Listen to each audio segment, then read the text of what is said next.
akan ku cari.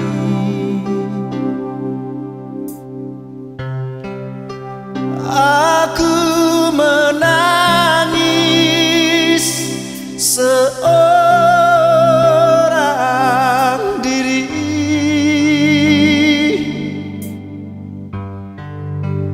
hatiku selalu ingin bertemu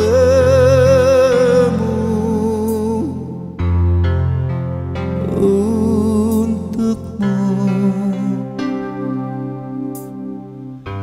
Aku bernyanyi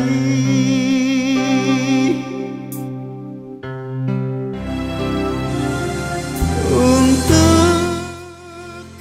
Haleluya, haleluya, puji Tuhan. Shalom, selamat pagi Bapak Ibu Saudaraku yang diberkati oleh Tuhan.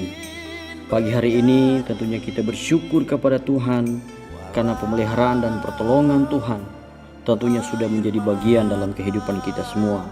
Sehingga pagi hari ini kita menikmati kembali hari yang dijadikan oleh Tuhan. Pagi hari ini sebelum kita mau merenungkan kebenaran firman Tuhan, saya mengajak kita terlebih dahulu satu di dalam doa. Kita berdoa. Bapa di dalam surga, Bapa yang kami percaya dan kami imani dalam nama Tuhan kami Yesus Kristus. Pagi hari ini kami datang kepadamu, tentunya kami bersyukur dan berterima kasih banyak kepadamu Tuhan. Karena di mana pemeliharaanmu dan pertolonganmu telah menjadi bagian dalam kehidupan kami, sehingga kami dapat menikmati lagi hari ini dalam pertolongan Tuhan. Sebelum kami kembali mau melakukan semua kegiatan kami sepanjang hari ini, maka kami mau merenungkan kebenaran firman-Mu. Oleh sebab itu Tuhan tolong kami semua, supaya biarlah firman-Mu menjadi penuntun dan pelita dalam hidup kami, untuk kami menjalani hidup kami sepanjang hari ini. Terpujilah nama-Mu Tuhan, kami siap membaca dan merenungkan firman-Mu. Di dalam nama-Mu Tuhan Yesus kami berdoa dan bersyukur. Haleluya. Amin. Nah, saudara-saudara yang diberkati oleh Tuhan, pagi hari ini pembacaan firman Tuhan terdapat di dalam Mazmur 128 ayat yang keempat dan 2 Timotius 3 ayat 16 dan ayat yang ke-17. Sekali lagi Mazmur nomor 128 ayat yang keempat dan 2 Timotius 3 ayat 16 dan ayat yang ke-17. Saya baca dalam nama Tuhan. Sesungguhnya demikianlah akan diberkati orang laki-laki yang takut akan Tuhan. Dan yang kedua saudara-saudara, dalam 2 Timotius 3 ayat 16 dan ayat yang ke-17 saya baca dalam nama Tuhan. Segala tulisan yang diilhamkan Allah memang bermanfaat untuk mengajar, untuk menyatakan kesalahan, untuk memperbaiki kelakuan, dan untuk mendidik orang dalam kebenaran. Demikian dengan tiap-tiap manusia kepunyaan Allah diperlengkapi untuk setiap perbuatan baik. Tuhan memberkati kita. Lihat pembacaan firman Tuhan. Dan saudara-saudara yang berkati oleh Tuhan, tema kita pagi hari ini adalah menjadi seorang ayah. Sekali lagi, menjadi seorang ayah. Berbicara tentang ayah atau bapa, maka kita kenal bahwa bapa atau ayah adalah seorang yang hebat. Boleh dikatakan seorang pria yang mampu, pria yang kuat. Bahkan sosok seorang ayah selalu digambarkan sebagai makhluk serba bisa di keluarga kita. Keran air kita rusak, saudara-saudara, panggil ayah. Atap rumah kita bocor, panggil ayah. Mainan anak-anak kita rusak, panggil ayah. Bahkan masih banyak hal-hal yang ayah lakukan. Mencari nafkah adalah ayah dalam keluarga kita. Demikian yang selalu terjadi untuk menjadi seorang ayah atau menjadi seorang bapa. Nah, saudara-saudara yang diberkati oleh Tuhan, tentunya kita kenal juga tokoh petinju legendaris Muhammad Ali, Elias Pikal, Mike Tyson, atau tokoh-tokoh kartun populer seperti Robin Hood, Batman, Superboy, Ultraman, Spiderman, Superman. Mereka boleh dikatakan pria yang kuat, pria yang hebat. Inilah tokoh-tokoh pria hebat yang menjadi tren atau menjadi model yang selalu menginspirasi kita untuk bisa menjadi model yang hebat, menjadi pria yang hebat atau pria yang kuat. Dan pasti kita pernah berpikir atau berandai-andai, saya mau jadi salah satu dari tokoh perkasa itu, atau menjadi pria hebat ini, biar saya tampil keren, tampil beda, tampil luar biasa, supaya menjadi pria yang boleh dikatakan luar biasa. Apapun itu bentuknya, saudara-saudara, kita ingin menjadi pria yang hebat atau menjadi bapak-bapak yang hebat. Pertanyaannya, saudara-saudara ini berkati oleh Tuhan, bagaimana cara menjadi pria yang hebat? Alkitab banyak memberi contoh pria-pria hebat.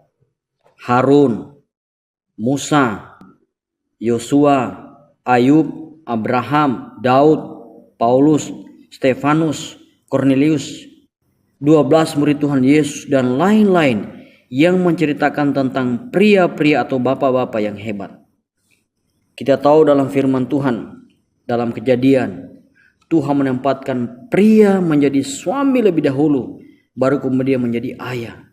Sehingga Allah menciptakan dahulu pria dan wanita, dan setelah itu memerintahkan mereka beranak cucu bertambah banyak. Itu dalam Kejadian 1 ayat yang ke-28. Proses menjadi suami ini sama pentingnya proses menjadi ayah. Sehingga menjadi suami yang baik adalah langkah menjadi seorang ayah yang baik. Nah, oleh sebab itu saudara-saudara yang berkata, apa ukuran menjadi suami yang baik atau menjadi ayah yang baik? Dalam perenungan kita hari ini ayat yang keempat tadi, terakhir dalam firman Tuhan ini dikatakan, sesungguhnya demikianlah akan diberkati orang laki-laki yang takut akan Tuhan. Nah, saudara-saudara, ada begitu banyak bapak-bapak atau laki-laki sekedar hanya menjadi bapak atau hanya menjadi ayah atau suami, tetapi lebih daripada itu tidak pernah mengerti hidup ini tentang Tuhan. Hanya cukup menafkahi istri atau keluarga, merasa menjadi hebat, mengatakan menjadi bapak, menjadi pemimpin rumah tangga. Tetapi sesungguhnya hidupnya tidak satu pun yang dapat diteladani atau dijadikan contoh dalam keluarga itu. Bapak yang baik adalah bapak yang mengerti hidupnya adalah milik Tuhan.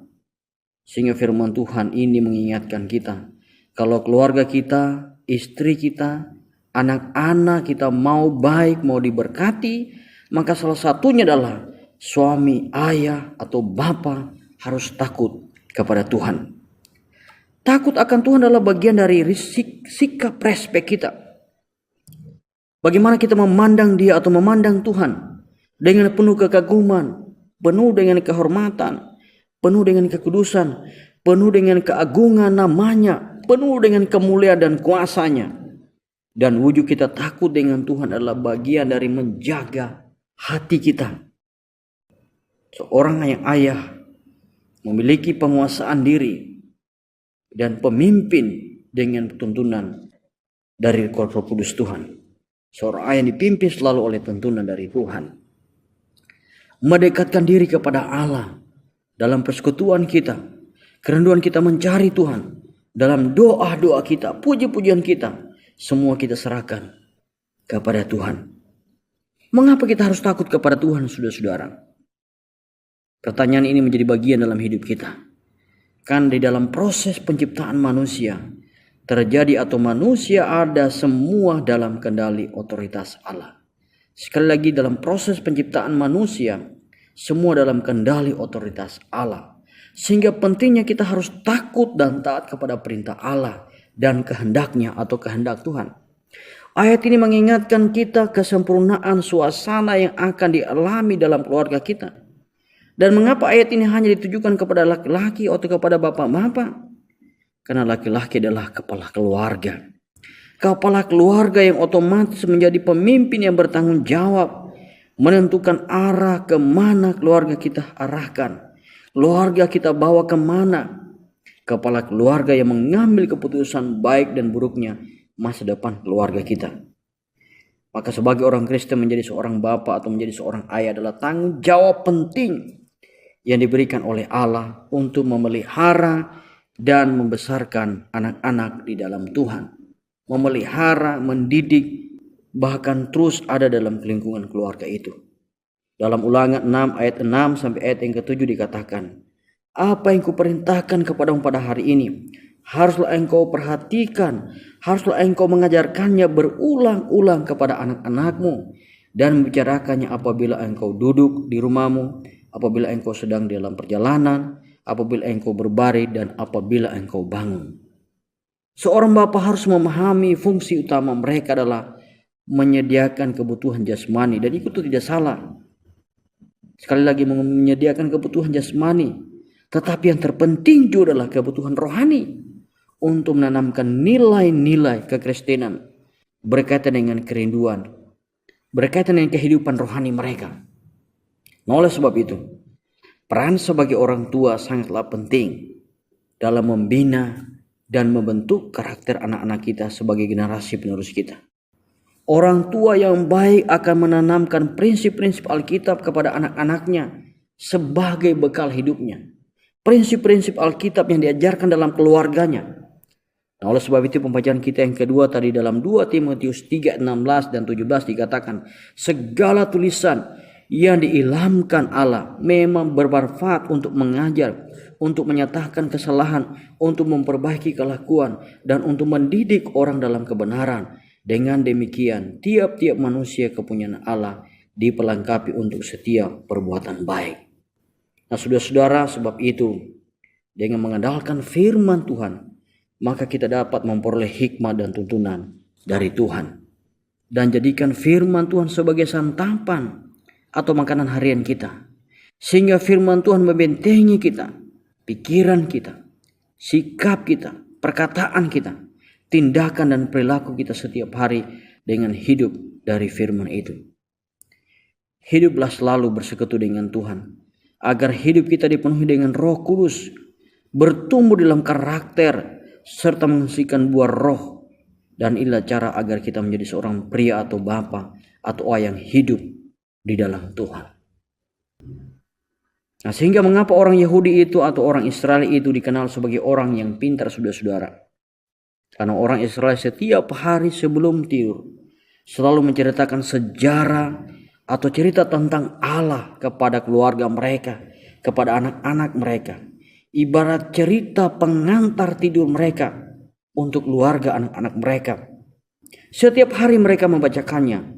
Taurat itu, saudara-saudara, kisah-kisah yang ada di dalam kisah-kisah yang ada dalam Taurat itu kepada anak mereka, kepada keluarga mereka, yang terdapat dalam Ulangan 6 ayat yang ke-7. Itulah yang membuat anak-anak mereka bertumbuh dengan cerdas secara intelektual, dan mereka luar biasa. Inilah cara orang Yahudi menjadikan anak-anak mereka, keluarga mereka, dan keturunan mereka menjadi suka dengan Taurat Tuhan. Karena membicarakannya siang dan malam. Mereka mengajarkannya siang dan malam pada waktu duduk, sedang dalam perjalanan, saat berbaring, dan saat melakukan aktivitas. Sehingga mereka semua dalam tuntunan Tuhan. Nah, oleh sebab itu, kita masih ingat cerita tentang anak yang hilang, saudara-saudara, dalam perjanjian baru dalam Lukas 15 ayat 21. Dikatakan, kata anak itu kepadanya, Bapa, aku telah berdosa terhadap surga dan terhadap Bapa. Aku tidak layak lagi disebut anak Bapa. Nah, saudara-saudara yang diberkati oleh Tuhan, pernah enggak kita berpikir mengapa Bapa yang kehilangan anak bungsunya tidak berusaha pergi mencari anaknya? Apakah ia tidak mengasihi anaknya? Apakah ia rela anaknya hilang? Atau bapa tersebut tidak berdaya menemukan anaknya? Tentu dalam hal ini sang bapa tidak menghendaki anaknya hilang. Dan ia juga memiliki kemampuan untuk menemukan anaknya. Sebab ia memiliki kekayaan, memiliki kekuasaan, serta banyak hamba-hambanya untuk segera menemukan anaknya. Tetapi ia tidak melakukannya. Sebab percuma ia menemukan anaknya kalau hati anaknya masih terpaut oleh kekayaan bapaknya. Hati anaknya masih hidup dalam kegelapan, hidup dalam pergaulan dosa, hidup dalam kehidupan lama yang tidak sesuai dengan keinginan bapaknya, hidup yang tidak berkenan di hadapan bapaknya. Bagian yang paling mengerikan apabila kehidupan seseorang tidak sanggup lagi mengingini kehidupan dengan Tuhan, atau dia jauh dari Tuhan. dia tidak hidup dalam kebenaran firman Tuhan, maka sudah pasti hidupnya tinggal dalam kegelapan atau hidup dalam dunia ini yang penuh dengan dosa. Bagian firman Tuhan disampaikan oleh Yesus dalam perumpamaan ini.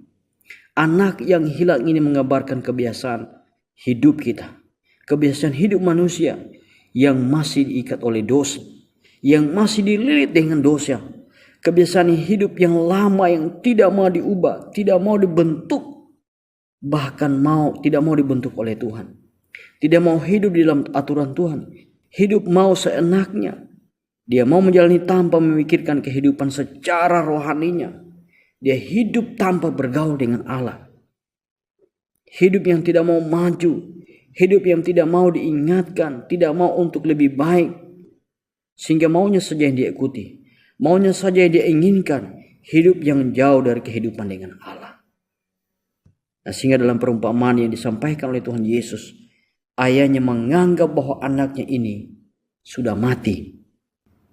Sehingga sampai pada satu titik anak tersebut menyadari kesalahan dan dengan kesedihan anak ini akan kembali kepada orang tuanya atau kembali kepada bapaknya. Nah, saudara-saudara yang diberkati oleh Tuhan, Allah mempunyai rencana yang indah dalam hidup kita. Sekali lagi, Allah mempunyai rencana yang indah dalam hidup kita. Allah mempunyai balas kasihan bagi orang yang hilang karena keadaan mereka menyedihkan.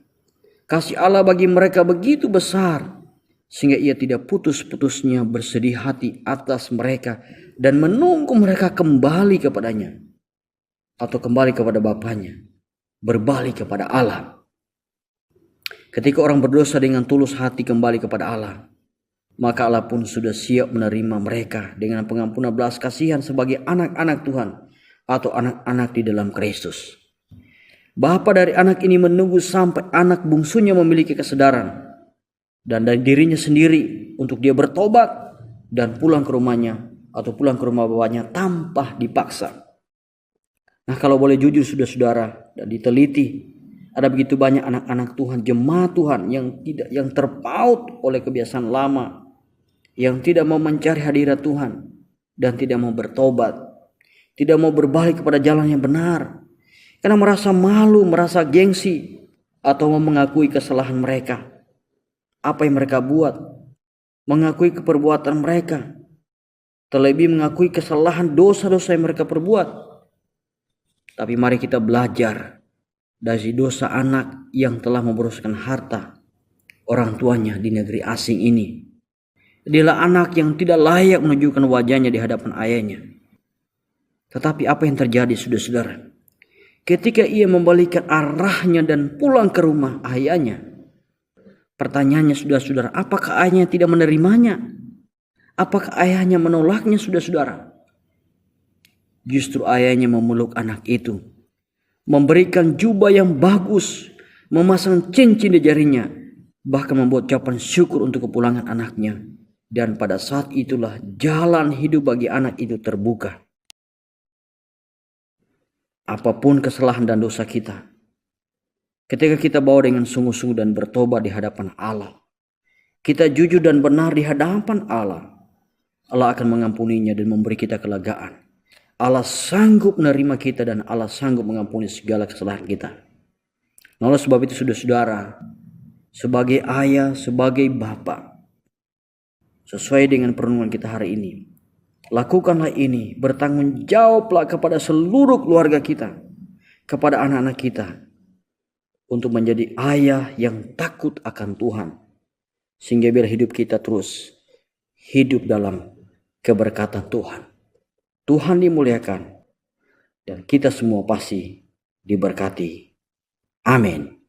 Mari kita satu dalam doa.